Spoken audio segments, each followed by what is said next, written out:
third London Summit, we've been amazed by the amount of innovation we've seen here in Europe. And yesterday, for the very first time in ad tech, we had our Optimize event, the first developer conference in ad tech. And we had over 100 developers, product managers, and data scientists from around the ad tech ecosystem in Europe come here to King's Place. And our engineering and product leaders talked and shared and discussed what the future of ad tech would be together with these leaders. And today, I'd like to share with you a panel of leading European ad tech companies who are innovating, creating new and innovative technologies. And here to moderate is our very own Nigel Gilbert, Head of European Market Development. Nigel, thanks, Brian. Take it away. Thank you. Hi there. So let's kick things off here just with a quick show of hands then. I want to know who was here at the AppNexus London Summit last year. Wow, OK. Very lucky people. Well, you will recall that we put some numbers up to show you the growth forecasts from 2014 to 2017 inside display advertising, and then more specifically inside programmatic. So let's have a quick recap of what we put. This is us a year on. So I'm sure you'll all agree the last 12 months have been exponential. These are just some of the core European markets we're looking at. But what about the next 3 years? These are the numbers we put up for that. This is where we think it's still going to go. This is display in the 4 core European markets. But what about programmatic inside of that? Where does that go? So again, we are forecasting exponential growth inside programmatic as well. Again, particularly across these markets where programmatic is almost certainly the most prevalent. And finally, here's another slide that we put up last year to show, oh, no, it's not. Gone one too far. Let me go back. It's actually disappeared. I wanted to show you how programmatic evolves inside those key markets. But you can actually get this from this slide anyway. You can see that in the Netherlands, it's up to something like 60%. And in the UK by 2017, we're looking at something very similar, 58, 59%. But what's going to get us there? Something else we looked at last year was, what are some of the techniques we discussed? How can we get beyond just the performance campaigns and the standard perceptions of programmatic and really drive it forward and embrace those kind of numbers? So I'm very lucky to be joined by 3 of our key partners from 3 very different markets and 3 different businesses to showcase examples of how we think we can actually get beyond this. So we like to foster innovation. As a result, we want to look at what some of these examples can actually do to help. So without further ado, to begin with, branding.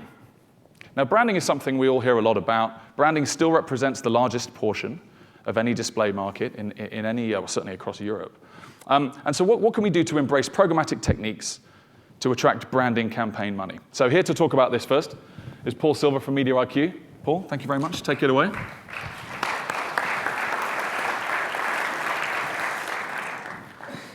So as Hugh Grant just mentioned, we recently launched a brand product called Connected Brand. Now, I'm not here today to talk about what that is, but more about the why and the how.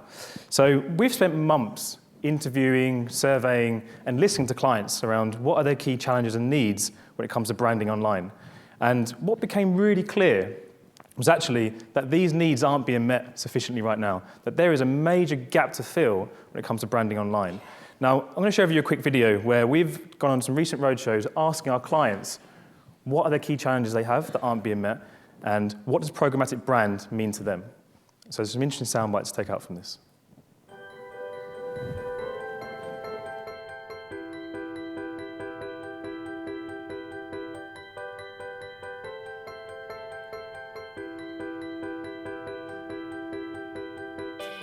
If we are asking an advertiser to divert money, like from, let's say, from offline to online, our key point there is we can measure who has seen your ad, and we can track that user into what they have done. That was not possible to do on offline. The benefits of linking your brand activity to your DR activity and really using the data you're gathering at a brand level can really boost the performance of your DR as well. I think for me, it's all about it's high impact creative, definitely at scale. There's so many ways of looking at the data for doing brand campaigns. It's not just about taking a a geographical location and lumping everybody together from that. Clients really need to be able to identify exactly who their target market is and the ways of reaching them in the right places. It's definitely about cross-device, but I think for us, especially for Vodafone, is that they want to take it one step further. So that might be using iBeacon technology, for instance. It's really tracking that conversion, like you've sort of noted, from the top to the bottom end of the funnel, irrespective of what device that they're on. Nailing that, I think, is the holy grail.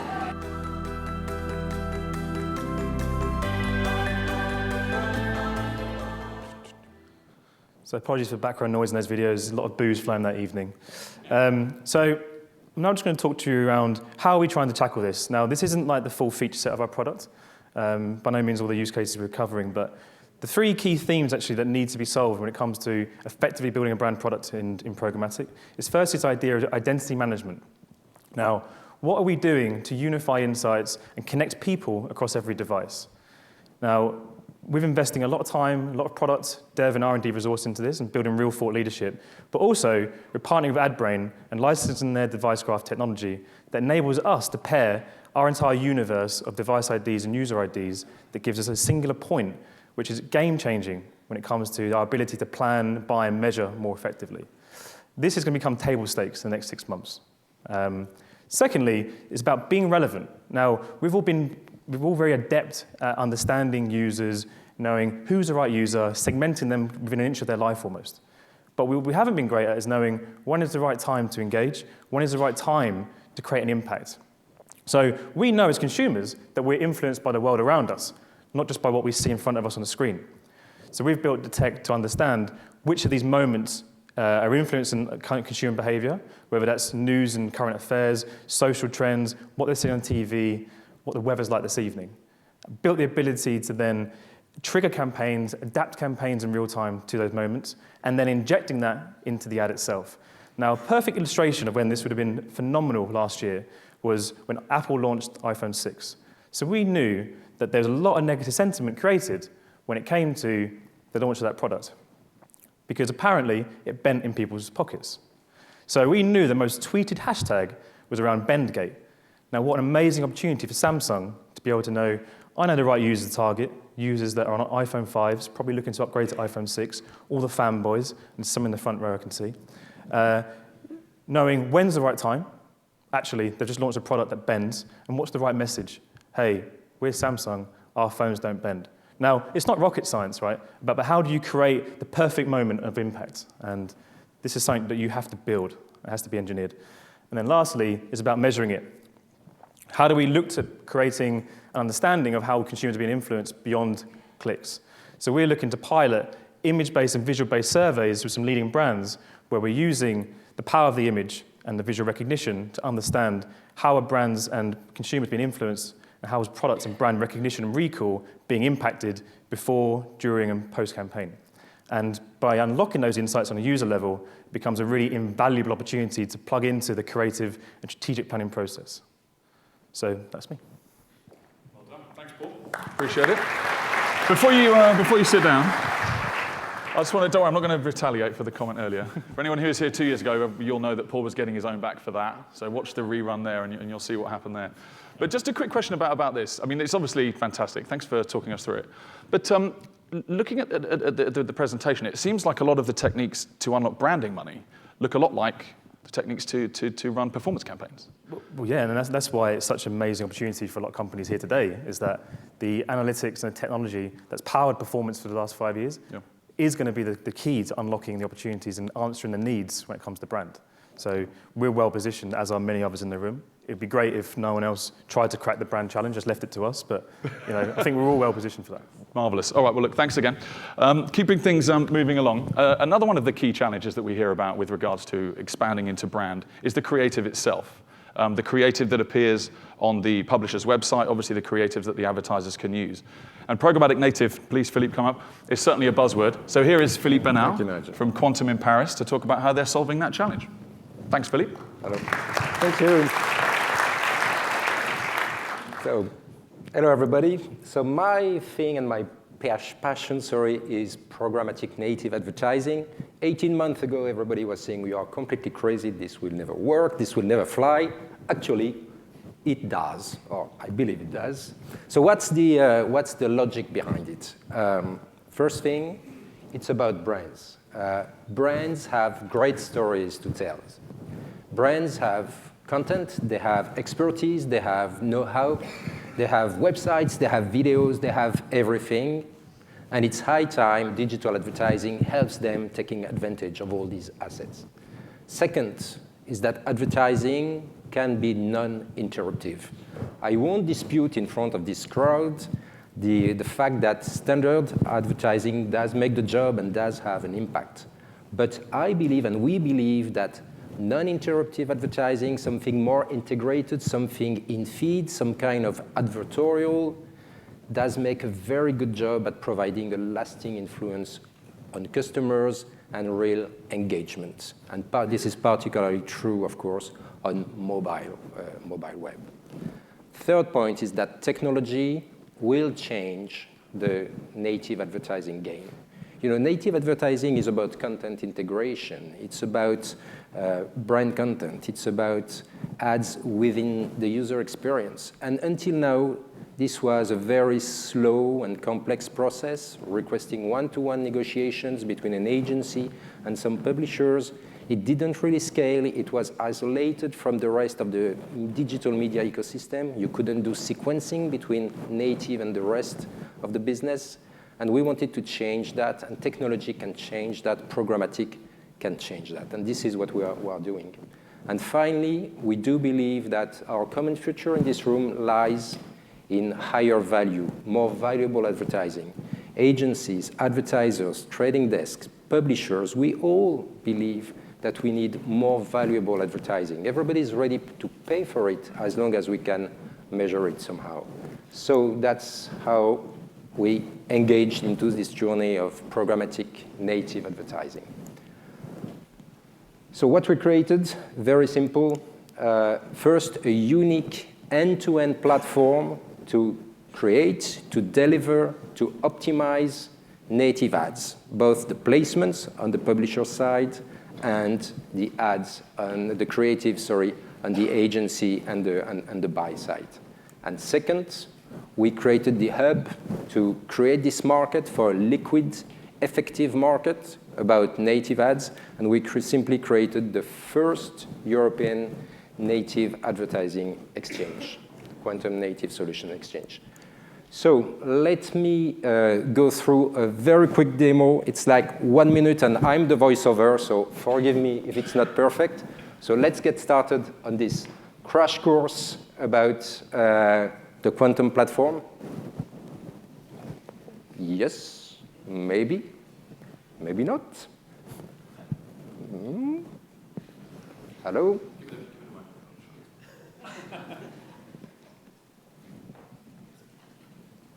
There's a strike.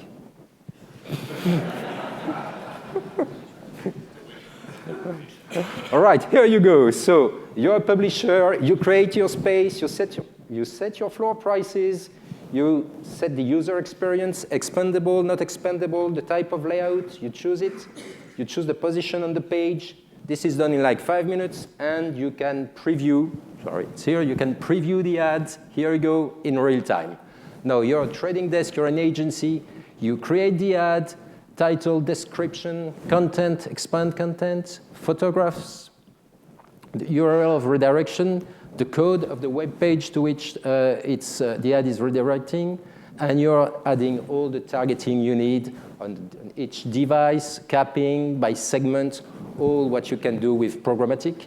And then you're ready to display your native content on a multitude of targeted participating websites. And you can preview that in real time, and you can do it. It takes approximately 7 minutes once you've been trained. All right, so that's the platform. Where are we at now? Absolutely incredible metrics. First, we are very pleased to see regularly with AppNexus that we just record the highest CPM on the platform in France, which is our main market today.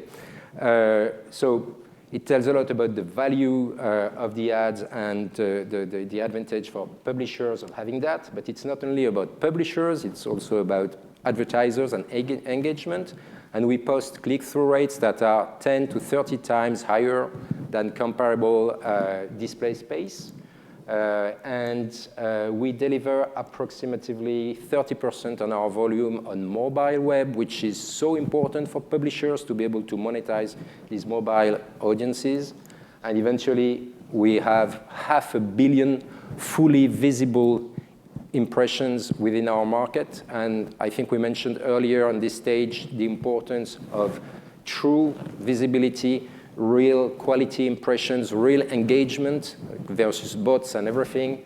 And this is exactly the type of quality that we provide. And we are pleased to work with a number of trading desks, advertisers, publishers. And I think the momentum is just terrific.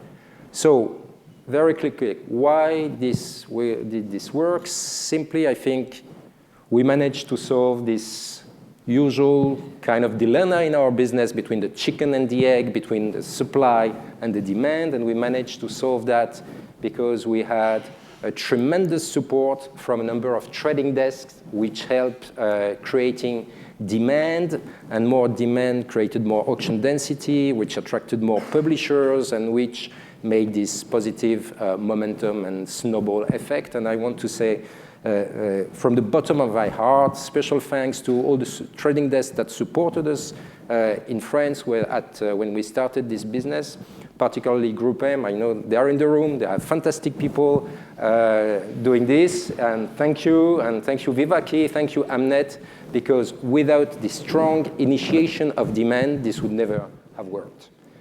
Key takeaways today about this story. The first thing is that I believe our business will be increasingly shaped by holistic platforms that kind of create, deliver, optimize, and distribute in real time pieces of branded content, and all this made by these platforms that do it in a single workflow. The second point is that this will be programmatically driven. Programmatic is the enabler just because it provides scale to custom. And lastly, we believe that brands will express themselves differently. They will use more of their brand values. They will use more storytelling. They will kind of be able to create a more genuine, better, longer-lasting engagement. And that's what we like to call this next generation performance. Thank you. Thank you very much. There you go. Thanks, Philippe. I would have asked Philippe a question, but he's gone quite far over there with the Oscar acceptance speech part in the middle there. It's very touching. I feel I should be thanking some people now too. Go with my mother, maybe, stuff like that. But look, amazing. Programmatic native, thanks, Philippe. So to finish things off, what if you're in a market where everybody's innovating? What if you're in a market where programmatic is already 60% of display trading? So Tim, come up. Tim's here from the Dutch market. You know, how do you innovate in a market where everybody is trying to get ahead? Here to talk about his latest project is Tim Geenen from BannerConnect. Thanks, Tim. Thank you. Good morning. When we first started talking about this session, Nigel and I and the rest of the group, we quickly agreed that creativity in programmatic is much more than trading large formats via deal ID. In a market like the Netherlands, when you want to grow your business and when you want to add value, you have to deliver sophistication. Our clients, basically everyone in the market, expects it. So when we have a look here, this is the ad spend study. It's a research done by IAB and Deloitte. And last year alone, the programmatic market in the Netherlands grew with 39%. Although the forecast is a bit downwards for this year, so it will be a bit less. Something that will not decrease is the amount of branding campaigns executed programmatically. Actually, one of my favorite questions in the ad spend research study is that when you ask both the buyer and the seller to provide an indication of campaign objectives, what would they say? So they asked buyers, what percentage of campaigns had branding objectives, and they came with 25%. Sellers were much less aware of that, and they ended up indicating that was just 3%. So we came to the conclusion something that will not decrease is the amount of branding campaigns. But what is the programmatic industry doing to help brand marketeers? What were we doing at that time? Nothing. Do we have any tools for that? No. So we started wondering, where can we innovate? And soon that discussion led to viewability, because if there's something really truly vital, it's tracking viewability. We've been experimenting with viewability tracking for over 6 years now. And at one point, I guess it's around 5 years back, we actually built our own tracking solution. And it was so cool. It was able to track everything on a per second level. But the amount of QPS that generated was simply too much for us back then. We couldn't handle it. We learned a lot from it. Also, at that point, the average price of media was roughly 20 cents. Why would you add another 5 to 10 cents in cost to that price? No one was willing to do that.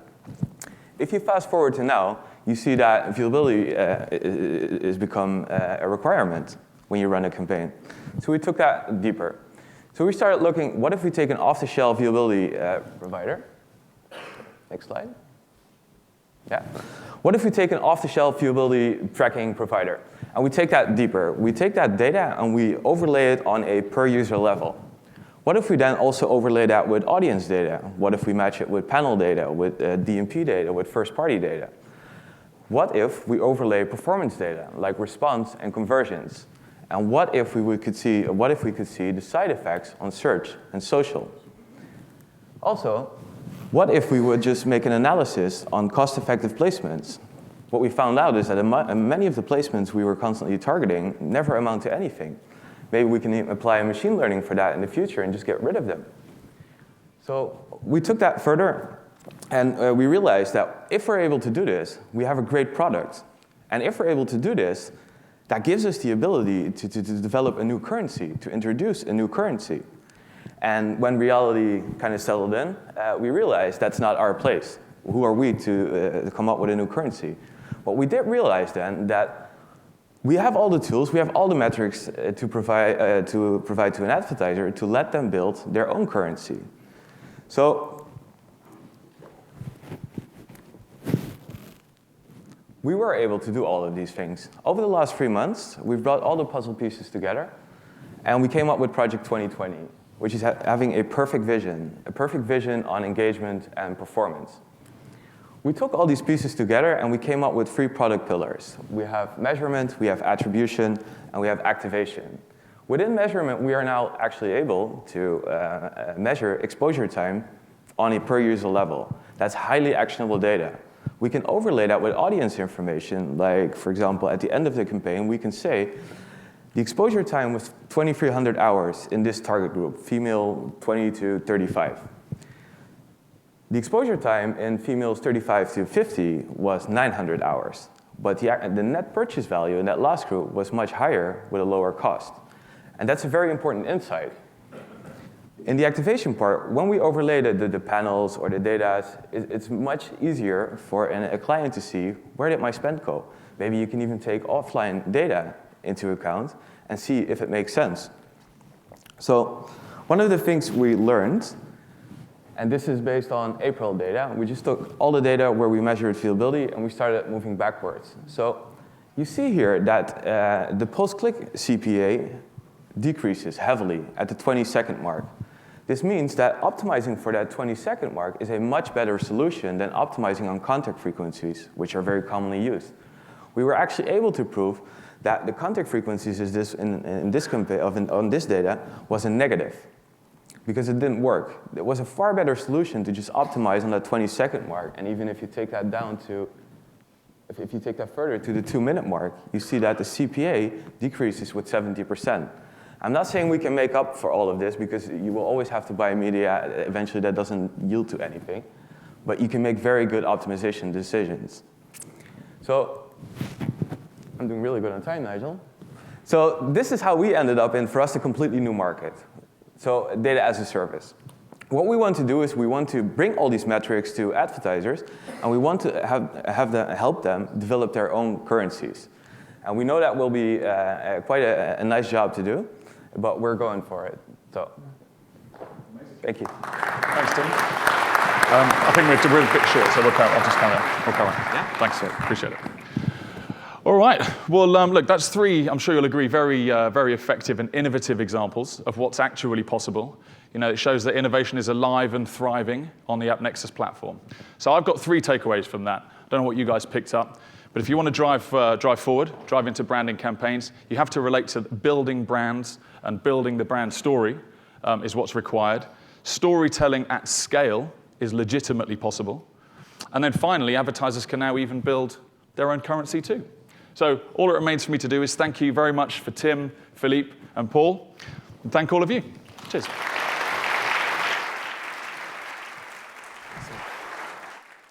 Great job.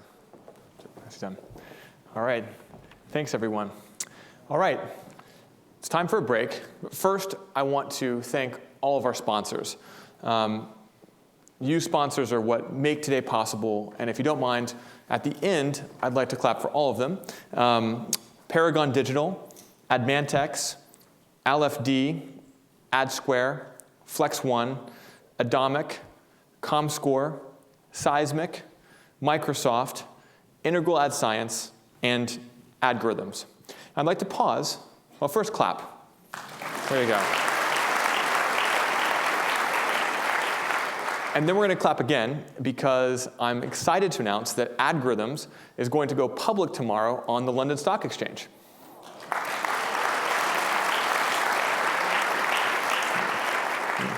Or, are you here? I can't see anything. Over there? Hey, Or, congratulations. So give him a hug. He's buying drinks over the coffee break.